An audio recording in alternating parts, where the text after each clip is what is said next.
샬롬. 오늘도 하나님 말씀 앞에 나오신 여러분 환영합니다.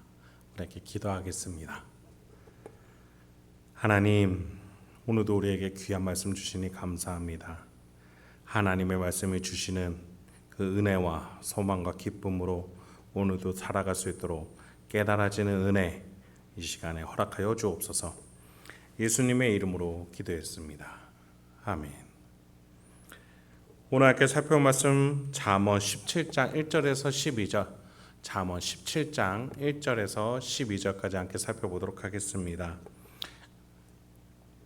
하나님의 자녀에게는 하나님의 것, 하늘로부터 내려지는 은혜가 주어지기 마련입니다. 예수님께서는 우리에게 일용할 양식, 즉 우리 육신에 필요한 것뿐만 아니라 우리의 정서에, 우리의 심령에, 영혼의 의지에 필요한 것들까지도 하루하루 매번 필요한 것들을 주시겠다라고 약속을 기억할 수 있도록 주기도문을 또 일용할 양식을 구할 것을 알려주셨죠. 하나님께서는 우리를 자녀로 삼아주시니 우리에게 매 순간에 필요한 지혜와 용기를 주시는 줄 믿습니다. 그런 점에 있어서 잠언이라는 이 성경은 구약 시대보다도 신약 시대를 살아가는 우리에게 더 직접적으로 와닿고 또 영향력이 있다라고 생각이 들어요. 구약 시대 성도들은 성령 하나님이 자신에게 어떻게 영향을 끼치는지 명확하게 알 수 없다면 신약 시대를 살아가는 우리에게는 분명한 가르침과 약속이 있죠. 성령 하나님이 우리를 성전 삼아 이 안에 계신다고요. 이 잠언의 가르침들을 이 안에서 가르쳐주고 계시고 깨닫게 해주시고 적용할 수 있도록 해주십니다. 하나님께서 우리에게 지혜를 주시기 때문에 우리는 결코 악하게 미련하게 살 수가 없어요. 그런 점에 있어서 우리가 혹여나 지혜롭지 못하게, 질서롭지 못하게 살아가는 부분이 있다면 오늘 본문을 통해서 나의 그 영역을 확인하고 그곳이 하나님께서 다스려 주시고 지혜로 다스려 주시기를 찾아보고 또 적용할 수 있는 좋은 시간이 되길 소망합니다. 그렇다면 한번 본문을 하나하나 살펴보도록 하죠. 먼저 1, 2절입니다. 마른 떡 한 조각만 있고도 화목하는 것이 제욕이 집에 가득하고도 다투는 것보다 나으니라. 슬기로운 종은 부끄러운 짓을 하는 주인의 아들을 다스리겠고 또 형제들 중에서 유업을 나누어 얻으리라. 가정생활에 대해서 솔로몬은 가르쳐주고 있어요. 하나님의 자녀가 살아가는 방법과 그렇지 못한 자의 방법이 비교가 되어지고 있죠. 1절에 보니 마른 떡 한 조각, 얼마나 가난하면 빵이 신선하지 못하고 말라 있겠습니까? 그 마른 떡으로 그럼에도 불구하고 서로 사랑함으로써 화목한 가정이 고기가 넘쳐나는 집, 그런데 다툼이 있는 그 집보다 낫다. 그런데 2절에서 보니 종이 등장합니다. 여러분, 고대에서 종은 가족의 일원으로 보죠. 그런데 이 종을 한번 보죠. 그냥 종이 아니라 슬기로운 종입니다. 그 슬기로운 종과 비교 대상은 그 다음에 부끄러운 짓을 하는 주인의 아들이에요. 슬기롭게 행하고 지혜롭게 살아가는 낮은 자리에 있는 종일지라도 그는 하나님이 높이셔서 부끄러운 짓을 하는 악한 주인의 아들을 나중에는 다스리게 된다라는 거예요.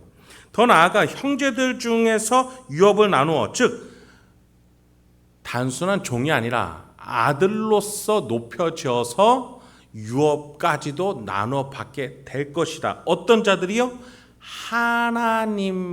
하나님의 의로움으로, 지혜로, 은혜로 살아가는 자들을 의미하는 것이죠. 여러분, 우리의 가정생활을 돌아보길 소망합니다.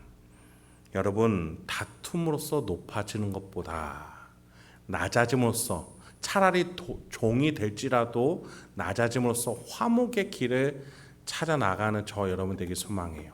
하나님이 높여주신다라고 약속하고 계십니다. 3절부터 5절 계속 보죠. 도가니는 은을, 풀무는 금을 연단하거니와 여호와는 마음을 연단하시느니라. 악을 행하는 자는 사악한 입술이 하는 말을 잘 듣고 거짓말하는 자는 악한 혀가 하는 말에 귀를 기울이느니라. 가난한 자를 조롱하는 자는 그를 지으신 주를 멸시하는 자요, 사람의 재앙을 기뻐하는 자는 형벌을 면하지 못할 자니라. 도가니는 은을, 풀무는 금을, 즉 금을 단련할 때는 큰 불, 뜨거운 불이 필요해요. 그런데 심판하시는 불과 같은 여호와는 우리에게 무엇을 주고자 하세요? 우리를 망하게 하시는 거예요? 아니요. 마음을 연단하게, 마음이 굳건하고 심지가 견고해서 결코 흔들리지 않는 자로 키워내게끔 하나님은 때로 우리에게 시험과 불과 같은 어려움을 허락하시기도 한다라는 거예요. 그래서 우리가 어떤 자가 되게끔 하세요?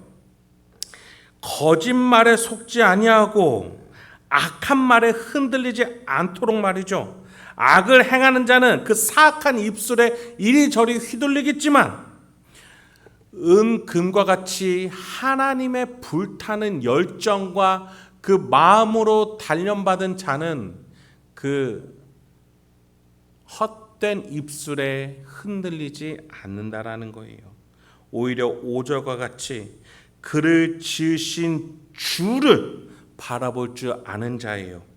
하나님을 바라볼 줄 아는 자는 가난한 자를 조롱하지 않아요. 타인의 재앙을 기뻐하지 않아요. 그와 함께 살아가요. 그의 고난을 나의 고난으로 여기며 그의 풀무 같은 인생에 나의 인생을 던져요. 함께 고민해요. 함께 기도해요. 함께 아파해요. 여러분, 우리가 공동체를 이루는 이유는 뭐예요? 나만의 고민에서, 나만의 고난에서 그 타인과 함께함으로써 그걸 나누는 거예요. 그 타인은 나의 고난을 함께함으로써 하나님이 주시는 그 연단의 장으로 나아가는 것이지요. 여러분, 우리는 한 몸이요, 한 공동체입니다. 예수 그리스도 안에서 한 지체예요. 그의 아픔이 나의 아픔이고 그의 시험이 나의 시험이 되는 것이죠. 그 과정을 통해서 우리는 더 마음이 연단되어지는 거예요. 그런데 우리가 함께 하려고 하는 마음이 아닐 때 우리는 무엇을 향해 나갈 수밖에 없습니까? 나만의 이익을 위해서, 나만의 높아짐을 위해서 거짓과 아첨과 헛된 말들을 쫓아가기 마련이라는 것이에요. 그런 점에 있어서 우리에게 가장 중요한 것은 사람입니다. 그 사람의 고난일지라도 그 사람의 세계 안에 있는 것이라면 그것을 귀하게 여기게 된다라는 것이에요. 그 사람의 아픔은 그 사람의 것이에요. 나는 그냥 눈을 감고 돌아서면 되는 겁니까? 여러분, 그것은 공동체가 아니죠. 6절을 보세요. 손자는 노인의 면류관이요 아비는 자식의 영환이라. 여러분, 가족은요, 한 사람 한 사람이 자랑이고 면류관이고 영화예요. 우리는 한 가족이고 공동체고 한 지체로서 서로가 우리의 자랑이 되고 영화가 됩니다. 언제요? 함께 고난을 겪고 함께 고난을 이겨내 나가며 함께 고난 앞에서 하나님의 은혜를 고백하게 될 때 우리는 서로의 인생이 자랑이 되는 거예요. 그래서 예수 그리스도께서 우리의 무엇으로 와주셨습니까? 남이요? 타인이요? 왕이요? 아니요. 가장 먼저는 우리의 가족으로서 오신 거예요. 우리의 장자로서 와주신 거예요. 하나님의 아들로서 오셨는데 그 아들이 우리와 형제가 됐어요. 하나님 아버지께서 우리를 양자 삼아주셔서 예수 그리스도와 형제가 되게끔 해주셨어요. 하나님이 우리를 자랑으로 삼으시고 하나님이 우리를 보고 면류관으로 삼으신다고요. 예수는 그것을 이루기 위해서 이 땅에 오셨어요.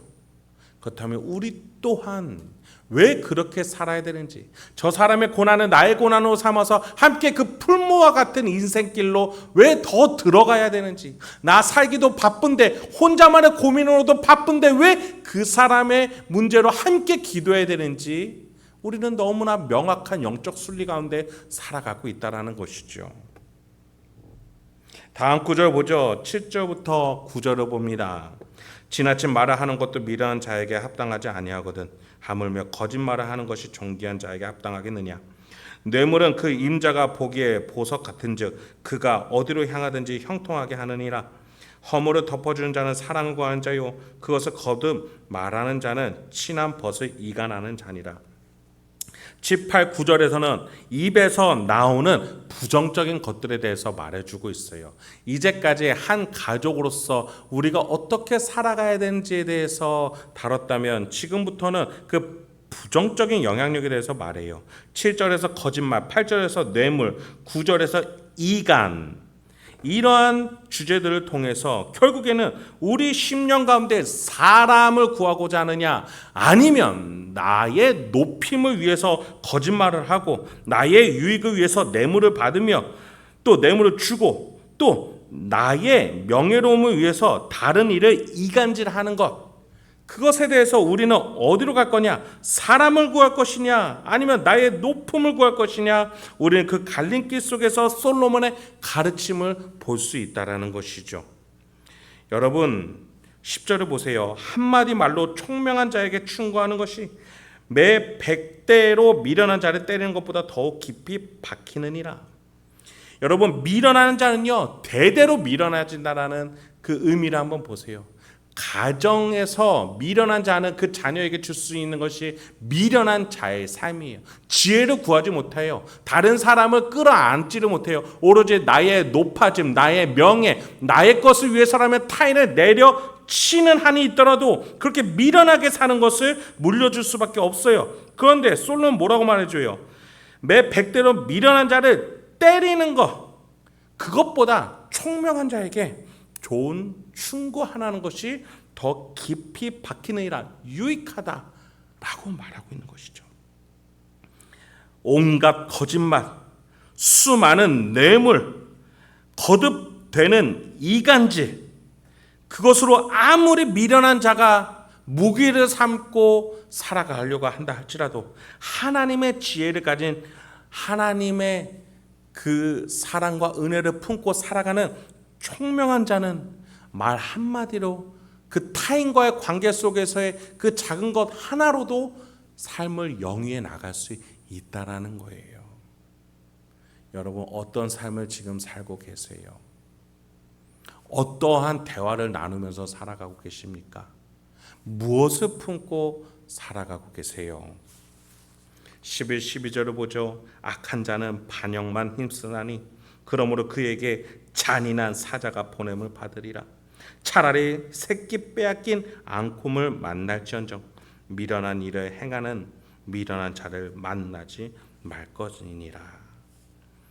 여러분 우리는 하나님의 자녀입니다. 예수 그리스도와 한 형제예요. 성령의 전이에요.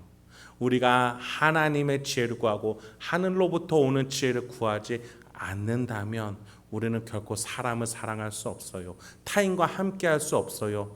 작은 그 말 한마디 속에서 놀라운 풍성한 결과를 맺어내지를 못합니다. 온갖 이간질로, 거짓말로, 뇌물로 살아갈 수밖에 없어요. 그런 점에 있어서 솔로몬은 미련한 자를 만나지 말지니라. 앙콤을 만나 죽을지언정 그 미련한 자와 결코 교제하지 말라. 하나님의 지혜 없이 오로지 자신의 욕구와 욕망과 주장으로만 살아가려고 하는 그 자를 만났을 때 그 삶의 비참함에 대해서 솔로몬은 엄중히 경고하고 있는 것이죠. 여러분 오늘도 성령 하나님께서 우리의 양심 가운데 두드리고 계십니다.